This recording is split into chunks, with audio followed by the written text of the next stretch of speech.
Sound Euphonium is an anime series by Kyoto Animation that sets the story of a high school band in Kyoto, Japan against school drama, budding romance, and coming of age. The series' romantic themes and realistic interpersonal relationships are no doubt compelling to the average viewer, but Sound Euphonium also gives the viewer a strikingly realistic window into a world that only certain people have been a part of: high school band. Hello everyone, I'm Marc from Oh No Anime, and this is my band kid's love letter to Sound Euphonium.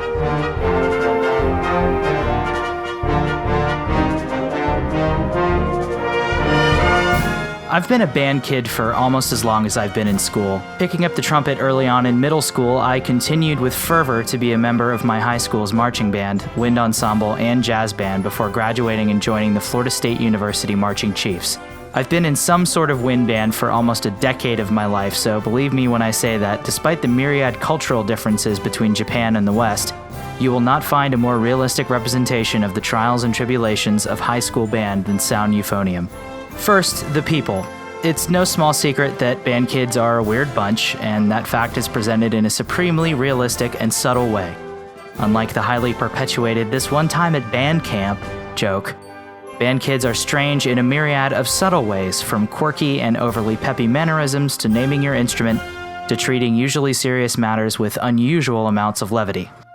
Also, like many other organizations, high school band is rife with many different kinds of specific drama and tension. The tension and nervousness you feel before an important audition and the friction that arises between two players vying for the same part are extremely common occurrences in any band and are presented with such flawless representation in Sound Euphonium that I could feel my heart pounding just like it was when I first experienced the same thing in real life.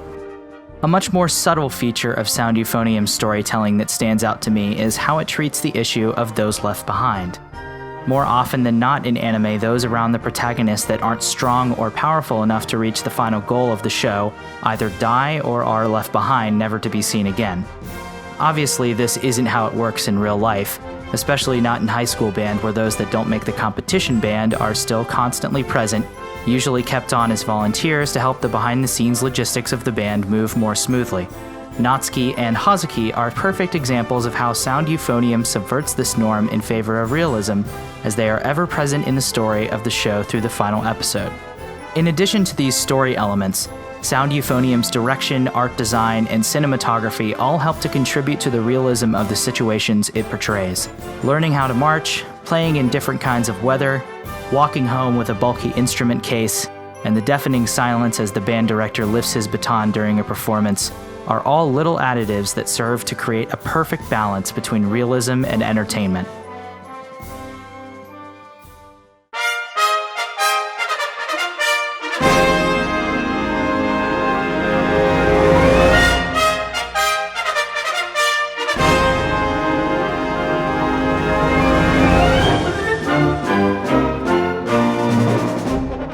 The overall story of the Kitauji High School Band in Sound Euphonium is one of such startling similarity to that of my own high school band that I'm well aware it might be one of my favorite shows of all time due to very specific and personal circumstances. However, I think if you're a band kid and haven't watched this show yet, you're missing out on an experience that will make you pine for the good old days of hot days on the practice field, band competitions, and the ultimate sense of belonging that being a member of a band brings.